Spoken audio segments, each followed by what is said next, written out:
এখানে লক্ষ্য করুন, শিক্ষাবৃত্তি আবেদনের শেষ তারিখ 30/5/2022, অর্থাৎ চলতি মাসের 30 তারিখ পর্যন্ত সময় আছে। তো আপনারা যারা এখনও এই কাজটা করেননি বা আবেদন করতে পারেননি ব্যস্ততার কারণে, তারা এই যেই সময় আছে এর মধ্যে ইনশাল্লাহ করে ফেলতে পারবেন।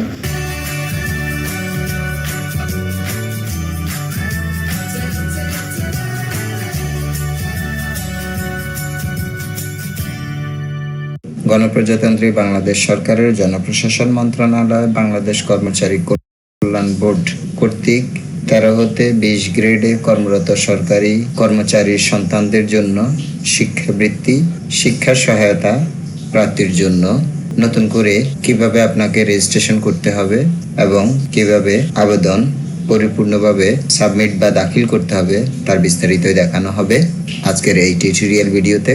তো আমি মোহাম্মদ বিল্লাল হোসেন আপনাকে স্বাগত জানাচ্ছি। এই সংক্রান্ত ইতিপূর্বে আরও একটি ভিডিও আমি আপলোড করেছিলাম, প্রয়োজন মনে হলে আপনি সেটাও দেখে নিতে পারেন। যারা ইতিপূর্বে রেজিস্ট্রেশন করেছেন অথবা যারা করেননি, সবাইকে আবার পুনরায় নতুন করে রেজিস্ট্রেশন করতে হবে। শুরুতে আপনার ব্রাউজারটি আপনি ওপেন করে নেবেন, যে কোনো ব্রাউজার ওপেন করলেই হবে। ওয়েবসাইটের লিঙ্কটি দিতে হবে, এই লিঙ্কটি আমি এই ভিডিওর ডেসক্রিপশন বক্সেও দিয়ে রাখবো। সার্চ বক্সে এসে এখানে আপনাকে ইউআরএলটি দিতে হবে, eSeva.bkkb.gov.bd। এটা দেওয়ার পর এই যে দেখুন নিচে চলে এসেছে, এটাতে ক্লিক করলে হবে, কিবোর্ডের এন্টার বোতামটা প্রেস করলেও হবে। রেজিস্ট্রেশন বা লগইন পেজ যেটা, সেটাতে যাবে। যদি এই ধরনের কোনো এরর দেখতে পান তাহলে সেক্ষেত্রে রিলোড দেবেন, যদি না হয় তাহলে আপনাকে ব্যাকে যেতে হবে। ব্যাকে গিয়ে এরপর লিখবেন আরেকটা ইউআরএল, অর্থাৎ সরাসরি আমরা এটার ওয়েবসাইটে যাব। এখন ওয়েবসাইট থেকে প্রবেশ করার চেষ্টা করব, যদি স্বাভাবিকভাবে না হয়।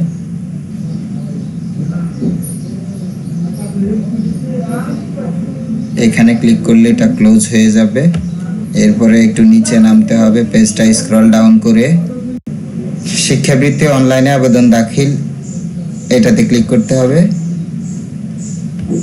করার পরে এই যে এখানে দেখতে পাচ্ছেন, পুরাতন ও নতুন ব্যবহারকারী সকলকে পুনরায় রেজিস্ট্রেশন করতে হবে। তো এখানে আপনার ফোন নাম্বার ব্যবহার করবেন এবং পাসওয়ার্ড দেবেন। নতুন ব্যবহারকারী হলে রেজিস্ট্রেশন করুন, অ্যাকাউন্ট থাকলে লগ ইন করুন। এখন যাদের পুরনো অ্যাকাউন্ট ছিল তারা লগ ইন করতে পারবেন না, যেহেতু বলাই হয়েছে অলরেডি। তাই এই জন্য প্রথমে আপনাকে রেজিস্ট্রেশন করে নিতে হবে। তো রেজিস্ট্রেশনের জন্য এই যে উপরে লেখা দেখতে পাচ্ছেন রেজিস্ট্রেশন, এটাতে ক্লিক করতে হবে। ক্লিক করলে রেজিস্ট্রেশনের পেজটি ওপেন হবে। আমি করেছি, এই যে দেখতেই পাচ্ছেন একটা ফর্ম চলে এসেছে, নতুন ব্যবহারকারী হওয়ার জন্য রেজিস্ট্রেশন করুন। এই ফর্মটা পূরণ করতে হবে। এখানে দেখুন উপরে কিছু নির্দেশনা দেওয়া আছে। নতুন ব্যবহারকারী হিসেবে রেজিস্ট্রেশন করার জন্য নিয়মাবলী: লাল তারকা চিহ্নিত ঘরগুলো অবশ্যই পূরণ করুন। জাতীয় পরিচয়পত্র 13 ডিজিট হলে পূর্বে জন্মসাল যুক্ত করুন। কর্মচারীর পে ফিক্সেশনের ভেরিফিকেশন নাম্বারের নমুনা এটা দেয়া আছে। আপনার পাসওয়ার্ড সংরক্ষণ করুন। পে ফিক্সেশনের নাম্বারটি এটা পাবেন আপনার পে ফিক্সেশনের যে ফর্ম আছে, প্রতি বছর বেতন নির্ধারণী যেটা দেওয়া হয়, আপনাকে একটা কপি দেওয়া হয়, হার্ড কপি বা অনলাইনে হয় যেটা, সেখানে একটা নাম্বার দেওয়া আছে 2015 সালের বেতন স্কেল অনুযায়ী। আচ্ছা, তো এখন আমি যেহেতু আগে আমার অ্যাকাউন্ট করা ছিল, কিন্তু এখন বলা হচ্ছে যে পুরনো নতুন সবাইকে আবার নতুন করেই করতে হবে, এই জন্য আমি আবার নতুন করে রেজিস্ট্রেশন করছি। প্রথমে এটা কর্মরত PRL ভোগরত, এটা হচ্ছে কর্মরত আছি আমি, এজন্য আমি কর্মরত দিব। এখন এখানে দেখুন দুইটা জিনিস, অক্ষম অবসরপ্রাপ্ত মৃত অথবা কর্মরত PRL ভোগরত। তাহলে এখানে যেহেতু আমি অক্ষম বা অবসরপ্রাপ্ত নই, এই জন্য আমি কর্মরতটাকে নির্বাচন করছি। এর সাথে কিন্তু PRLটা চলে আসবে, কিছু করার নেই। কর্মচারীর কর্মক্ষেত্রের ধরন নির্বাচন করুন। এটা হচ্ছে আমার রাজস্ব খাতভুক্ত। আপনারটা যে তালিকা হলে তালিকা দেবেন, তালিকা খাতভুক্ত। বোর্ড তালিকাভুক্ত সংস্থা হলে সেটা দিবেন। আমারটা হচ্ছে রাজস্ব। কর্মচারীর নাম বাংলায়, আমি আমার পুরো নামটা বাংলায় লিখে দেব, এজন্য কিবোর্ডটাকেও বাংলা করে নিতে হবে। তারপরে কর্মচারীর নাম ইংরেজিতে, কিবোর্ডটা পরিবর্তন করতে হবে, ইংরেজি করে নিতে হবে। এরপরে ক্যাপসুল লক দিয়ে দিতে পারেন সবগুলো ব্লক লেটার দিয়ে লেখার জন্য।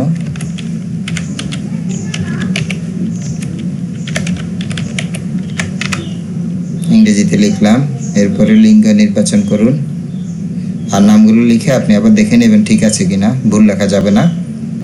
এখানে লিঙ্গ হচ্ছে পুরুষ, আবার একটু নিচে নামতে হবে। কর্মচারীর জন্ম তারিখ ক্যালেন্ডার থেকেও নির্বাচন করে দিতে পারেন অথবা লিখে দিতেও পারেন। প্রথমে হবে দিন, তারপরে হচ্ছে মাস, এরপরে হচ্ছে জন্মসাল। এই যে উপরে ক্যালেন্ডার চলে এসেছে, এবার এখানে একবার ক্লিক করে দিয়ে ক্যালেন্ডার থেকে নির্বাচন হয়ে গেল। তারপরে ফোন নাম্বারটা দিতে হবে, ইংরেজিতে লিখতে হবে। এই ফোন নাম্বারটা আপনি দেবেন, আপনার ফোন নাম্বার। তবে সবচাইতে ভালো হচ্ছে EFT-তে যে ফোন নাম্বারটা ব্যবহার করা হয়েছে সেটা দিতে পারলে সবচাইতে ভালো হয়। এরপরে আপনার ইমেইল আইডি দিবেন।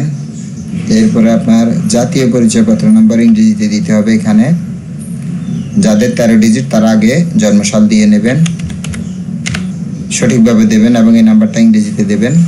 দেখুন এখানে লেখাই আছে।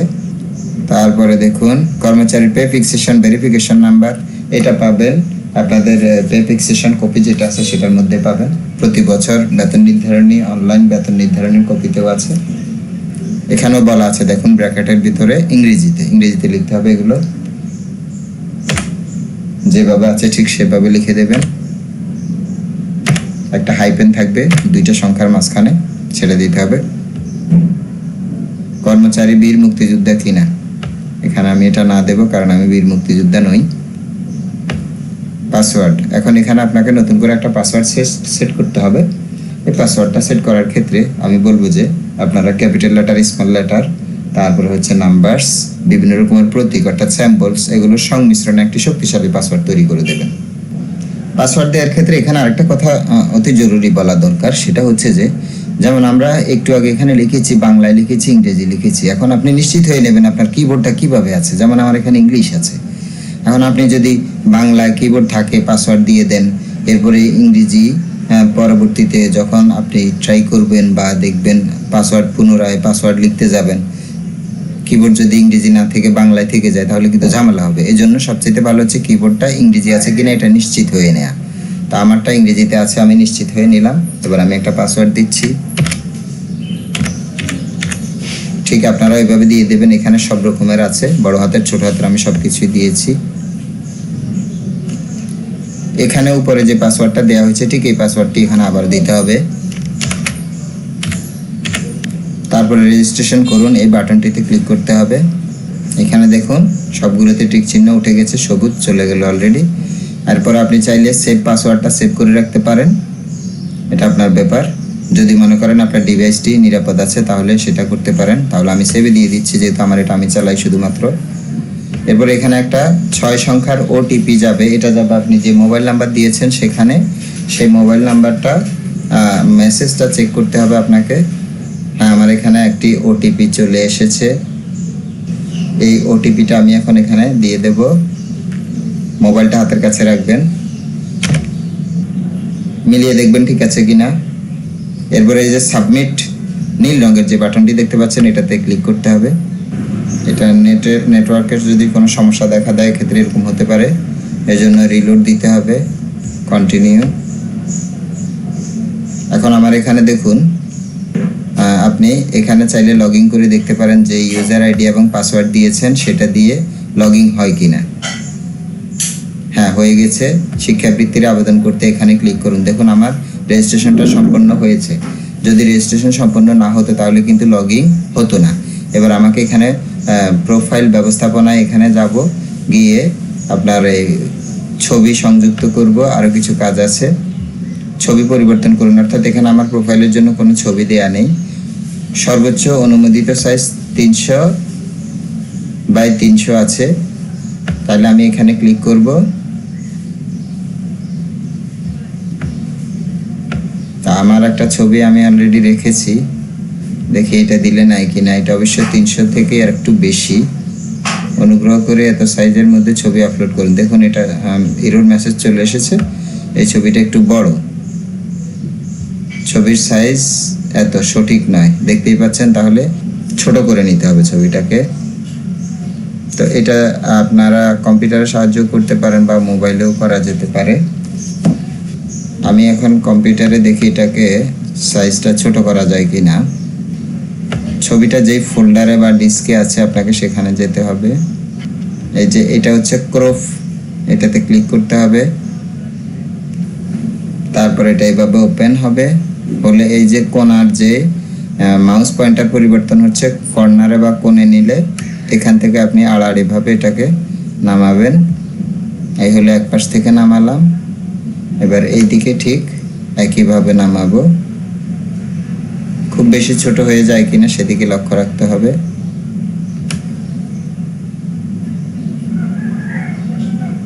নিচ থেকে উপরের দিকে উঠাতে পারেন, তাহলে আর একটু ছোট হবে।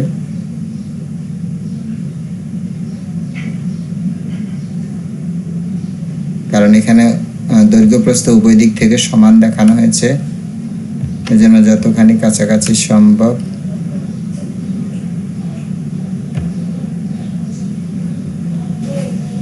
তো এবার আমি এখানে এটাকে চাইলে আপনি এডিটও করতে পারেন অ্যাডজাস্টমেন্টে দিয়ে, আমার প্রয়োজন নেই, এজন্য আমি দিচ্ছি না। এরপরে সেভ এ কপি, এইটাতে ক্লিক করব, কারণ আসল ছবি যেটা সেটাও এভাবে ক্রপ হয়ে যাবে, না হলে একটাই সেভ হবে, এখন দুইটা হবে। আগে যেখানে ছিল সেখানেই ওই একই ফোল্ডার সিলেক্ট করে দিলাম, এখানে অন্য আরেকটা নাম দিয়ে দিলাম সাথে। এরপরে সেভ বাটনে ক্লিক করলে এই ছবিটা ওখানে সেভ হয়ে যাবে।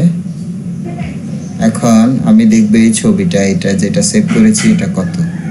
এটা হচ্ছে 286 বাই 339। এখনো একটু পার্থক্য আছে, 300-র নিচে একটা নেমেছে কিন্তু আরেকটা, অর্থাৎ আপনার 300 হতে পারবে সর্বোচ্চ, 300 থেকে নিচের দিকে। এখন আরেকটা আছে 339, এটা অর্থাৎ এটার উপরে নিচে যেটা সেটা এখনো বেশি আছে। এবার যেহেতু হচ্ছে না, এখন আমি গুগলে যাব, এখানে গিয়ে যে কোনো একটা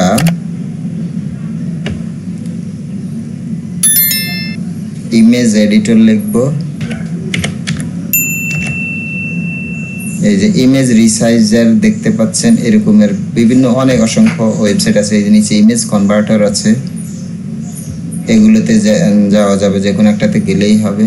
এরপরে এখানে দেখুন সিলেক্ট ইমেজ, এইটাতে ক্লিক করতে হবে। আমি একটা ওয়েবসাইটে চলে এসেছি অলরেডি। সিলেক্ট ইমেজ, এটাতে ক্লিক করব। করার পর আমার যে ছবিটা আমি এটাকে করতে চাচ্ছি, সাইজ নির্ধারণ করতে চাচ্ছি, আমি সেটাকে দেব, এইটাতে দিলাম। দেওয়ার পর ওপেনে দেব। ওপেনে দিলে তারা এই ইমেজটি প্রসেসিং পার্সেন্টেজে যেখানে উঠবে প্রসেসিং করবে এটা। এখন আমার ছবিটাতে আমি সিলেক্ট করে দিয়েছি। এখন ডিমেনশনসে ক্লিক করে দিলাম আমি, দিয়ে এবার আমি সাইজ দেব। ওরা বলেছে 300, হাইটও 300। দেওয়ার পর এরপর আমি এটাকে রিসাইজে ক্লিক করব। দেখতেই পাচ্ছেন সব কিছু।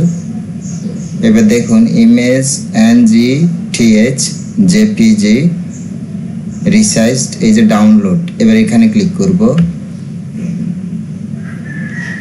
এই যে আমার ছবিটা দেখতেই পাচ্ছেন। এটাতে মাউসের রাইট বাটনে একটা ক্লিক করবেন, সেভ অ্যাজ ইমেজ, এইটাতে ক্লিক করবেন। এরপর আপনি যেখানে রাখতে চান, এই যে দেখুন 300 বাই 300 চলে এসেছে।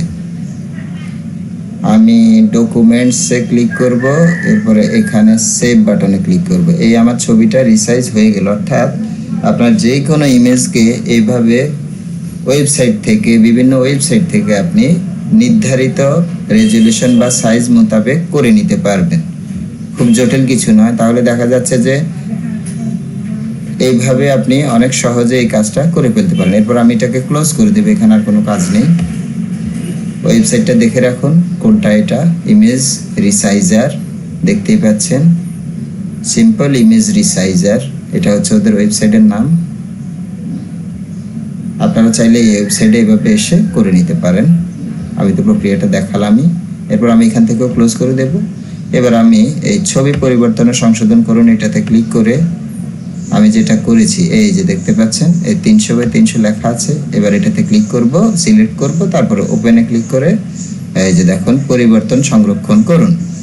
এই ছবিটা পরিবর্তন হয়েছে এখন। এবার এটা সংরক্ষণ করতে বলা হয়েছে। অর্থাৎ এখন আর নিচে এরর মেসেজ যেটা সেটা নেই, আর বাকি সব কিছুই ঠিক আছে। এবার পরিবর্তন সংরক্ষণ করুনে ক্লিক করব, বাস আমার ছবিটা সংরক্ষিত হয়ে গেছে। সর্বোচ্চ অনুমোদিত সাইজ 300/300। এরপরে হোমে যাব, হোমে গিয়ে শিক্ষাবৃত্তির আবেদন করতে এখানে ক্লিক করুন। এই লেখাটার উপর ক্লিক করতে হবে আবেদন করার জন্য। তারপর নিচের এই শর্তগুলো দেখাবে। এরপর আপনি আরও নিচে নামবেন, এখানে লেখা আছে মাধ্যমিক 6ষ্ঠ থেকে 10ম শ্রেণী, উচ্চ মাধ্যমিক একাদশ দ্বাদশ, তারপরে উচ্চশিক্ষায় স্নাতক স্নাতকোত্তর, তারপর শর্ত কি আছে সেগুলো দেয়া আছে। এরপর আরও নিচে নামবেন, এখানে দেখুন উল্লিখিত শর্ত সম্মত হয়ে চেক বক্স নির্বাচন করুন। এইখানে বক্সটার উপরে একটা ক্লিক করতে হবে, অর্থাৎ এটাকে চেক করে দেবেন, একটা ঠিক চিহ্ন আসবে এখানে ক্লিক করলে। এরপর আবেদন শুরু করুন, এটাতে ক্লিক করতে হবে। করার পর আবেদনের ফর্মটি চলে আসবে। এখানে আপনার বিভাগ নির্বাচন করতে হবে। প্রথমে আমারটা হচ্ছে চট্টগ্রাম, তারপরে এই ডাউন অ্যারোতে ক্লিক করে আপনাকে জেলা নির্বাচন করে দিতে হবে। আমার হচ্ছে নোয়াখালী। এরপরে উপজেলা ডাউন অ্যারোতে ক্লিক করবেন, বেগমগঞ্জ। এরপরে দেখুন কর্মচারীর পদবি, এখানে পদবি বাংলায় লিখতে হবে। লাল তারকা চিহ্নিত যে ফিল্ডগুলো আছে এগুলোর তথ্য অবশ্যই দিতে হবে। বাংলা লেখার জন্য কিবোর্ডটা পরিবর্তন করে নিতে হবে। তো আমার পদবি হচ্ছে সহকারী শিক্ষক। আমি ইংরেজিগুলো পরে লিখবো, আগে বাংলাগুলো একবার লিখে নিই, কারণ কিবোর্ড বারবার পরিবর্তন করতে হয়। এরপর কর্মচারীর স্বামী স্ত্রীর নাম বাংলায়, তারপরে কর্মচারীর অফিসের ঠিকানা, অফিসের নাম ও ঠিকানা। এখানে অফিসের নাম ও ঠিকানা বলতে আমার ক্ষেত্রে আমার বিদ্যালয়ের নাম, আপনাদের যে অফিসে আপনি কর্মরত আছেন সেই অফিসের নাম ঠিকানা দেবেন।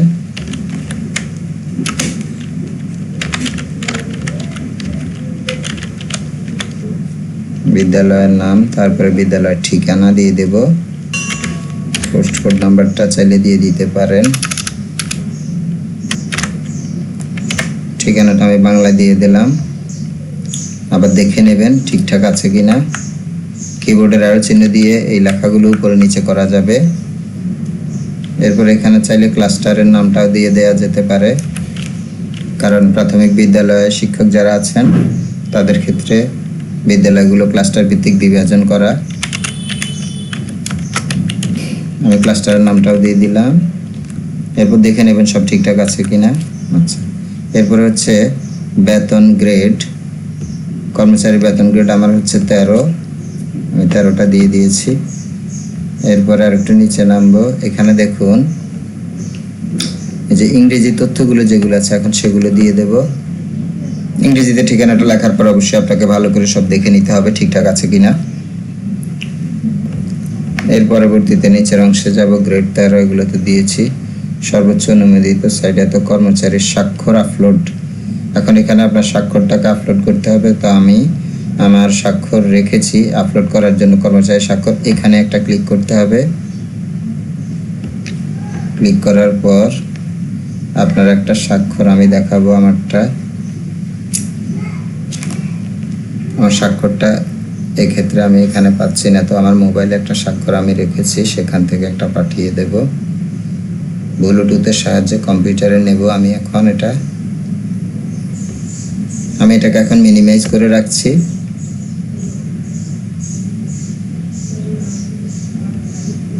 এই যে ব্লুটুথ আইকন দেখতে পাচ্ছেন, এটাতে ক্লিক করে এরপরে রিসিভ এ ফাইল এটাতে দেব। দিয়ে মোবাইলের মধ্যে আছে আমার স্বাক্ষরটা, তো আমি এই কম্পিউটারের ডিভাইসের নামটা এখানে চলে আসবে। এরপর এটাতে টাচ করে দেব, অর্থাৎ সিলেক্ট করে দিলে এখানে চলে আসবে স্বাক্ষরটা। এই যে রিসিভ হয়ে গেছে। এবার এই ফিনিশতে ক্লিক করব। আর এটা ব্লুটুথে রিসিভ করা ফাইলগুলো সাধারণত ডকুমেন্টসে থাকবে, এজন্য ইউজার আইকনটা ওপেন করতে হবে। করার পর ডকুমেন্টস ডাবল ক্লিক করে ওপেন করবেন, এখানে দেখতে পাবেন এই যে স্বাক্ষরটা দেখতে পাচ্ছেন। এখন এই স্বাক্ষরটা দেখুন 864/576 এই রেজুলেশনে আছে এটা। এজন্য এটাকে পরিবর্তন করতে হবে, কারণ এখানে যেই শর্ত দেয়া আছে দেখুন 300/80 জেপিজি ফরম্যাট হতে হবে, অথবা পিএনজি হলেও চলবে। এখন আমি এটাকে রিসাইজ করার জন্য আমি একটা ওয়েবসাইটে যাব, এখানে অনেক ওয়েবসাইট আছে, এটার জাস্ট ইমেজ রিসাইজার লিখলেই হবে। আমি সার্চ বক্সে লিখছি, এই যে ইমেজ রিসাইজার চলে এসেছে, এই নিচের কিবোর্ডের ইন্টার বোতাম দিলে চলে আসবে অনেকগুলো ওয়েবসাইট। এই যে উপরে একটা এসেছে, আমি এটাতে যাচ্ছি এখন। এই যে দেখুন এই ওয়েবসাইটটা সিম্পল ইমেজ রিসাইজার, এই একটা ওয়েবসাইট আছে। এটাতে গিয়ে এরপরে এই যে সিলেক্ট লেখা দেখতে পাচ্ছেন, এটাতে ক্লিক করব, করে আমি ইমেজটাকে সিলেক্ট করে দেব। এই সিগনেচারটাকে সিলেক্ট করলাম, করার পর ওপেন বাটনটাতে একটা ক্লিক করব, করার পর ইমেজটা এখানে চলে এসেছে। এরপরে আমার এটা পার্সেন্টেজের দরকার নাই, আমার এটা হচ্ছে ডিমেনশনস, এটাতে আমি ক্লিক করব, করার পর আমার এখানে সাইজ আমি দিয়ে দেবো। ওখানে বলা হয়েছে 300, এই 300 দিলাম। এরপরে এটা হচ্ছে 80। এরপর আমি আরেকবার দেখে নেই, এখানে যাব এই ট্যাবটাতে, দুইটা ট্যাব খুলেছি আমি, হ্যাঁ 80 আছে। তো আমি এই ট্যাবে এখন ক্লিক করে এখানে 80 লিখে দেব। দেওয়ার পর এটা হয়ে গেল। এরপরে এই যে রিসাইজ দেখতে পাচ্ছেন, এইটাতে আমি একবার ক্লিক করব। এই যে হচ্ছে আপলোডিং ইমেজ, আমার এটা হয়ে গেছে, কাজ শেষ। খুব শর্টকাট পদ্ধতিটা। এরপরে এই যে ডাউনলোড, এটাতে এখন ক্লিক করব। আর ওদের এটা আমার ভালো লেগেছে জন্য একটা লাইক দিয়ে দিলাম, ঠিক আছে, কারণ কাজটা হচ্ছে যেহেতু তারা আমার কাজে সহযোগিতা করছে। এই যে দেখতেই পাচ্ছেন স্বাক্ষরটা চলে এসেছে। এবার রাইট বাটনে একটা ক্লিক করব, ইমেজের উপরে মাউস পয়েন্টার নিয়ে রাইট বাটনে একটা ক্লিক করবেন, করার পরে এই যে সেভ ইমেজ অ্যাজ, এটাতে একটা ক্লিক করব। করার পর এটা আমি ওই ডকুমেন্টসে এই যে নাম আছে, ইচ্ছা করলে আপনি রিনেম করে নিতে পারেন, আমি করছি না। সেভে ক্লিক করলে সেভ হয়ে যাবে। বাস এটা ডাউনলোড হয়ে গেল, এখানে আমার কাজ শেষ, ইমেজটা রিসাইজ হয়ে গেল। এবার এটাকে ক্লোজ করে দেব, এটাকেও ক্লোজ করে দেব। দেওয়ার পরে এবারে স্বাক্ষর আপলোড করুন, এটাতে যাব। যাওয়ার পর এই যে দেখুন দুইটা স্বাক্ষর আছে, তো আমি এখন এটাকে নেব, এটাতে সিলেক্ট করলাম, করার পর এই যে দেখুন এখানে 300/80 লেখা আছে কিন্তু। এবারে ওপেনে ক্লিক করব, এই স্বাক্ষরটা দেখতেই পাচ্ছেন চলে এসেছে এখানে। আসার পর এরপর দেখুন ব্যাংক হিসাবের তথ্য, ব্যাংকের নাম, ব্যাংকের নামটা আমার হচ্ছে রূপালী ব্যাংক লিমিটেড, খুঁজতে হবে।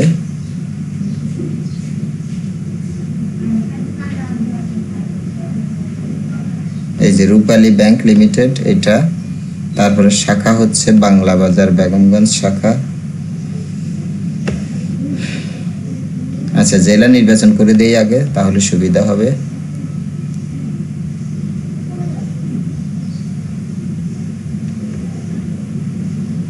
জেলা হচ্ছে নোয়াখালী, এই যে নোয়াখালী। এবার আমি শাখাটা দেখি আসে কিনা, হ্যাঁ এসেছে, বাংলা বাজার। এখন বাংলা বাজার এখানে তো দুইটা দেখাচ্ছে, এজন্য আমার কোনটা, আমাকে সেটা নিশ্চিত হয়ে নিতে হবে।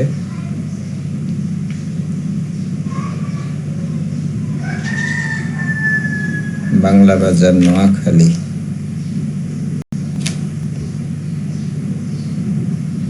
কারণ এই শাখা নির্বাচনে ভুল হলে পরবর্তীতে ঝামেলা তৈরি হবে। এখন আমার এখানে বাংলা বাজারের দুইটা শাখা দেখাচ্ছে, একই নামে দুইটা শাখা আছে, এজন্য আচ্ছা শাখাটা নির্বাচন করে দিলে রাউটিং নাম্বারটা অটোমেটিক আসবে। আচ্ছা দেখি আমি এটাতে দিলে, হ্যাঁ এই যে আপনার এখন আপনার কাছে যদি এখানে একটা জিনিস একটু বলি, খেয়াল করে শুনবেন। শাখা নির্বাচন করার সাথে সাথে রাউটিং নাম্বারটা চলে এসেছে, দেখতে পাচ্ছেন। তো এক্ষেত্রে আপনি কি করবেন, যদি আপনার যেই শাখা এই নামে একাধিক শাখা থাকে, সেক্ষেত্রে আপনি রাউটিং নাম্বারটা আসার পর সেটা মিলিয়ে নেবেন। তো আমার এখানে আমি রাউটিং নাম্বার মিলিয়ে দেখলাম যে এটা এই শাখাটার সাথে আমার রাউটিং নাম্বারটা মিলছে না, এই জন্য আমি এটাতে এই যে ক্রসে অনুগ্রহ করে যে কোনো একটি শাখা নির্বাচন করুন, ওকে। তা আমি এটাতে দিয়ে দিলাম, দিয়া আমি এখন আবার এটাতে ক্লিক করব। এবার বাংলা বাজার আরেকটা আছে, আমি এটাতে ক্লিক করলাম, 196 শেষে আছে, হ্যাঁ এইটা মিলে গেছে।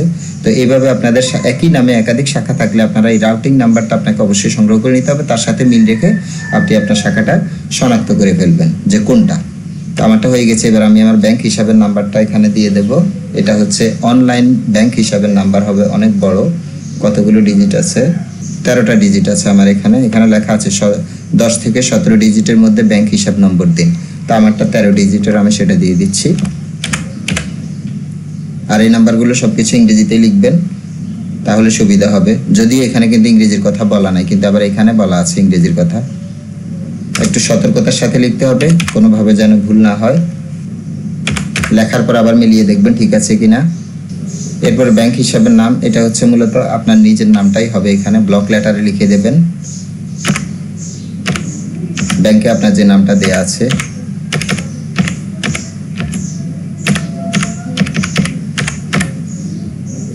লেখার পর দেখবেন সবকিছু ভালো করে মিলিয়ে দেখবেন, ভুল ভ্রান্তি যেন না হয়।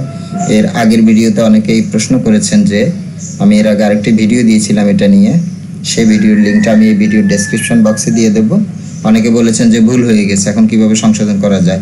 এই জন্য ভুল করে সংশোধন করার থেকে সঠিকভাবে ধীরে স্থিরে তথ্যগুলো দিন, যাতে করে পরবর্তীতে হয়রানি হতে না হয়। এবার এখানে দেখুন একম সন্তানের জন্য, অর্থাৎ আপনার প্রথম সন্তানের জন্য যদি আবেদন করতে চান তাহলে এটা হবে একম সন্তানের জন্য আবেদন। তো আমারটা প্রথম সন্তানের জন্য, আমি প্রথম সন্তান নামটা লিখে দেবো। এখানে যেহেতু ফরম্যাটটা বাংলায় দেওয়া আছে, ইংরেজি বাংলা কোনো কিছু বলা নাই, তো আমি তার নামটা বাংলায় দিয়ে দিচ্ছি। কিবোর্ডটা চেঞ্জ করে নিতে হবে।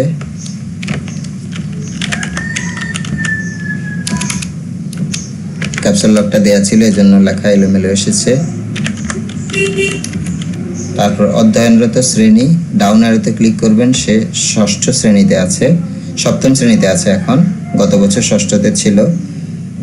এরপরে শতকরা হার, এটা এর জন্য আপনাকে সে যদি শুধুমাত্র প্রমোটেড হয়ে থাকে, অর্থাৎ তার যদি কোনো গ্রেড বা পয়েন্ট বা জিপিএ যদি না থাকে, তাহলে সেক্ষেত্রে আপনারা এই যে প্রমোটেড যেটা আছে এটাতে দেবেন। আর যদি তার নাম্বার থেকে থাকে বা শতকরা হার কত সেটা যদি থেকে থাকে তাহলে সেটা দেবেন।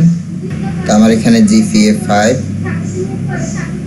ফলাফলের ধরন হচ্ছে জিপিএ 5, তাহলে পূর্বের শ্রেণীর ফলাফল, এখানে পূর্বের শ্রেণীর ফলাফলটা লিখতে হবে, ইংরেজিতে লিখতে হবে। উদাহরণ হিসাবে দেয়া আছে 45 3.775। এখন এখানে লক্ষ্য করুন, আর যাদের প্রমোটেড হয় সেখানে একটু দেখাই। ওকে, এখানে যদি প্রমোটেড দেন তাহলে এখানে এই জিনিসটা কিন্তু ইনঅ্যাক্টিভ থাকছে, দেখতেই পাচ্ছেন, কারণ প্রমোটেডদের ক্ষেত্রে এখানে এটা আর আসবে না। তো আমি এখানে প্রমোটেড দেব না, কারণ তার জিপিএ আছে, জিপিএ 5 এর মধ্যে সে পেয়েছে 433.50, তিনটা তার 3 বিষয়ের। তাহলে প্রথমটাতে হচ্ছে সে 4 পেয়েছে, তাহলে 4। এখানে আপনাকে আপ অ্যারো যেটা, এটাতে ক্লিক করে এটাকে ঠিক করে নিতে হবে। এখানে লেখার কোনো সুযোগ আমি দেখিনি, এজন্য আমি আপ অ্যারো চিহ্ন যেটা আছে এটাতে বারবার ক্লিক করছি, টাচ করছি, পরিবর্তন হচ্ছে, বা চেপে ধরে রাখলেও পরিবর্তন হবে একটানা। এই যে আমার এটা হচ্ছে 4.00, এর বেশি হয়ে গেছে, এজন্য আমি নামাবো। অর্থাৎ তার 3 বিষয়ের পরীক্ষা হয়েছিল, এজন্য প্রথমটাতে পেয়েছে 4.00। এরপরে স্ল্যাশ দেব।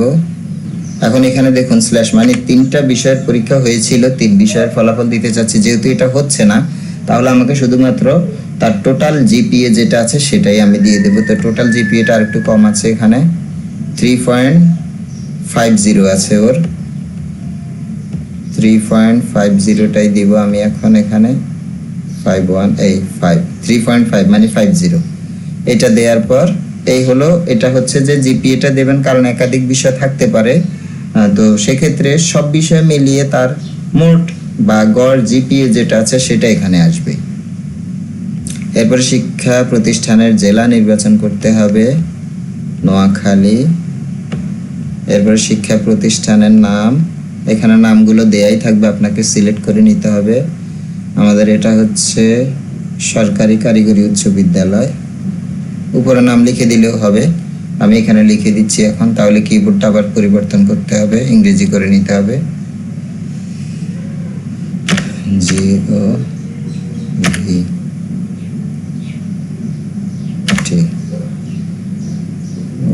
এই যে Begumganj govt pilot high school এর চলে এসেছে।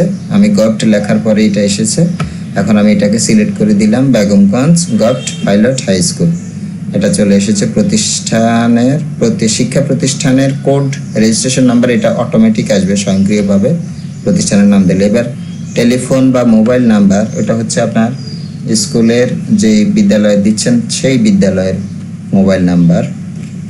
ফোন নাম্বারটা আবার মিলিয়ে নেবেন, এটা সংশ্লিষ্ট শিক্ষা প্রতিষ্ঠানের ফোন নাম্বার সংগ্রহ করে নিতে হবে আপনাকে আগে থেকে। এরপরে দেখুন, যদি আপনার একাধিক সন্তান থাকে তাহলে দ্বিতীয় সন্তানের জন্য চেক বক্স নির্বাচন করুন, এটাতে টিক চিহ্ন দিতে হবে। যেহেতু আমার শুধুমাত্র একজন সন্তানে মাধ্যমিক বিদ্যালয়ে অধ্যয়নরত আছে, এই কারণে আমি আর এগুলো দিচ্ছি না। এর পরবর্তীতে অফিস প্রধানের নাম, এটা হচ্ছে কর্মচারীর অফিস প্রধানের তথ্য। এখানে আমাদের উপজেলা শিক্ষা অফিসার মহোদয়ের নামটা আমাকে দিতে হবে এবং তার মোবাইল নাম্বার দিতে হবে। তো আমি ওনার নামটা বাংলায় দেব, যেহেতু আমার কাছে তথ্যটা বাংলাতেই আছে। এখানে ইংরেজি বাংলা সুনির্দিষ্ট করে কোনো কিছু বলা নেই, আপনি যে কোনোটাই দিতে পারেন। আচ্ছা, অফিস প্রধানের পদবিটা লিখতে হবে। অফিস প্রধানের নাম লেখার পর তার পদবিটা লিখতে হবে। তিনি হচ্ছে উপজেলা শিক্ষা অফিসার, উপজেলা শিক্ষা অফিসার। এরপর ওনার মোবাইল নাম্বারটা লিখব। মোবাইল নাম্বারটা ইংরেজিতে লিখে দেই, সংখ্যাগত তথ্য ইংরেজিতে দেওয়াটাই ভালো। প্রত্যেকটা তথ্য লেখার পর অবশ্যই মিলিয়ে দেখবেন ঠিকঠাক আছে কিনা।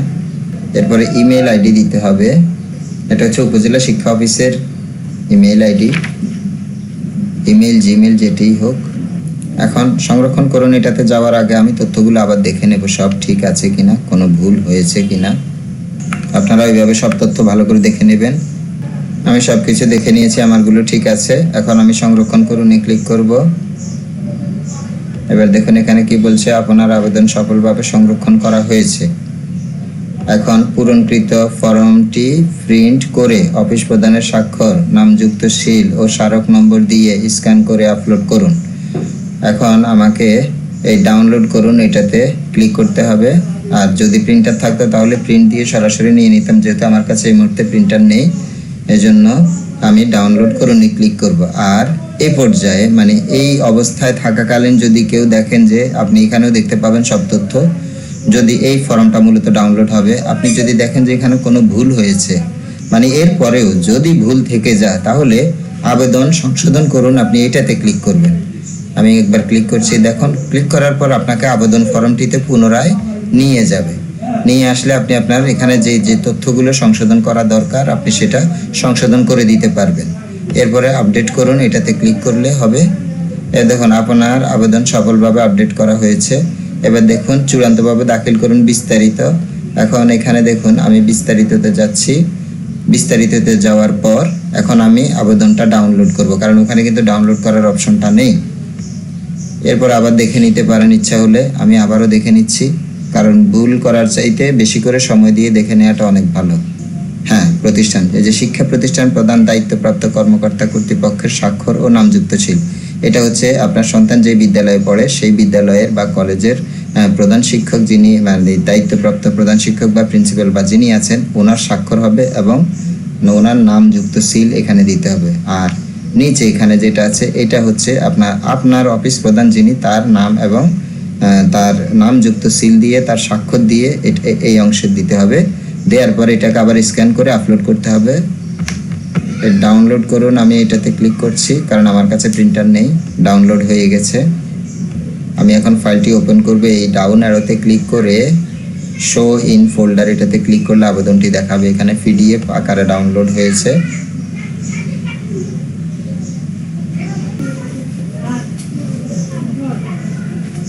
এই যে দেখুন আমার ফর্মটি এখানে চলে এসেছে, পিডিএফ আকারে এটা আছে, সব তথ্য আছে এখানে দেয়া। তো এইভাবে আপনারা আপনাদের আবেদনটা চূড়ান্তভাবে দাখিল করার আগে সংশোধন করার সুযোগ পাবেন, কিন্তু চূড়ান্তভাবে দাখিল হয়ে গেলে সংশোধনের সুযোগ থাকবে না, আমি যতটুকু জানি। এখন আপনাকে এটা প্রিন্ট করিয়ে নিতে হবে। নেওয়ার পর এখানে প্রতিষ্ঠান প্রধান, একটু আগেই বলেছি, সন্তানের শিক্ষা প্রতিষ্ঠান প্রধানের স্বাক্ষর এবং তার নামযুক্ত ছিল। আর এটা হচ্ছে আপনার নিজের অফিস প্রধানের স্বাক্ষর এবং নামযুক্ত ছিল। এটা দিয়ে এরপর এটাকে স্ক্যান করে আবার আপলোড করতে হবে। তো আমি সেই অংশটাও দেখাবো, সাথেই থাকুন। হোমে ক্লিক করার পর এরপর আবার এই অংশটা আপনি দেখতে পাবেন। এরপরে যদি আবেদনপত্রে ক্লিক করেন তাহলে আপনি দেখতে পাবেন আপনার আবেদনটার ফর্ম ইউনিক নাম্বার কত এবং আবেদনটার শিক্ষা বৃত্তির আবেদনের ধরনটা কি সেটা। আবেদনের তারিখ এখনো আসেনি, ডায়েরি নাম্বারও পড়েনি, কারণ আবেদনটা চূড়ান্তভাবে দাখিল করা হয়নি। আবেদনের অবস্থায় এটা ড্রাফট অবস্থায় আছে, সংরক্ষিত অবস্থাতে আছে, কিন্তু এখনো চূড়ান্তভাবে এটা দাখিল করা হয়নি। এরপর আপনি বিস্তারিত ক্লিক করলে, আমি ইতিপূর্বে দেখিয়েছি, বিস্তারিত ক্লিক করলে পুরো আবেদনটি আবার দেখতে পাবেন। আবেদন সংশোধনের জন্য এটা, আর চূড়ান্তভাবে দাখিলের জন্য এখানেও ক্লিক করতে পারবেন, আবার চূড়ান্তভাবে দাখিলের জন্য এখানেও ক্লিক করা যাবে। এরপর আমি এখন লগ আউট করে বের হব, কারণ এর পরবর্তীতে আমাকে এটা অফিসে এবং বিদ্যালয়ে উভয় জায়গায় নিয়ে গিয়ে স্বাক্ষরগুলো করিয়ে তারপরে আনতে হবে। এখন আমি লগ আউট করব। এই লগ আউট হয়ে গেল, চলে গেল। এরপরে আমি এটাকে ক্লোজ করে দিচ্ছি। এটা হচ্ছে আমার আবেদনটা, আজকে যে আবেদনটা করেছি। এই যে এখানে বিদ্যালয়ের প্রধান, অর্থাৎ আমার সন্তান যে বিদ্যালয়ে অধ্যয়নরত আছে তার প্রধান শিক্ষকের স্বাক্ষর, সিল, নামযুক্ত এবং তারিখ দেওয়া আছে 17/5/2022। এরপরে এটা হচ্ছে আমার উপজেলা শিক্ষা অফিসার মহোদয়, যিনি ওনার স্বাক্ষর এবং ওনার নামযুক্ত সিল এখানে দেওয়া আছে। এটা হচ্ছে আবেদনটা। পাশাপাশি আমি, যেহেতু সে বর্তমানে 7ম শ্রেণীতে অধ্যয়নরত আছে, তাহলে 6ষ্ঠ শ্রেণীতে তার যে পরীক্ষা হয়েছিল, বার্ষিক পরীক্ষা যেটি হয়েছিল বা বার্ষিক মূল্যায়ন যেটাই বলি, ফাইনাল এক্সামিনেশন 2021, অর্থাৎ 2021 সালের বার্ষিক পরীক্ষার মার্কশিট যেটা দেওয়া হয়েছিল সেটাও আমি রেখেছি। যদি লাগে তাহলে এটা ব্যবহার করব, আর না লাগলে তো নাই, তাহলে আর লাগবে না। তারপর আমি সংগ্রহ করে রেখেছি এখানে। এবার আমি আবার ওয়েবসাইটে প্রবেশ করব। ব্রাউজার, যে কোনো ব্রাউজার ওপেন করলেই হবে। এরপরে এখানে সার্চ বক্সে ওয়েব অ্যাড্রেস, আমি যেহেতু ইতিপূর্বে একাধিকবার প্রবেশ করেছি এজন্য ওয়েবসাইটের লিঙ্কটা এখানে নিচেই আছে। আমি এটাতে ক্লিক করে প্রবেশ করছি। বাংলাদেশ কর্মচারী কল্যাণ বোর্ড, এটাতে ক্লিক করলাম। এটা অফ হবে, একটু কয়েক সেকেন্ড সময় নেবে। এই যে এটা হচ্ছে ক্লোজ বাটন, এখানে ক্লিক করলে এটা চলে যাবে।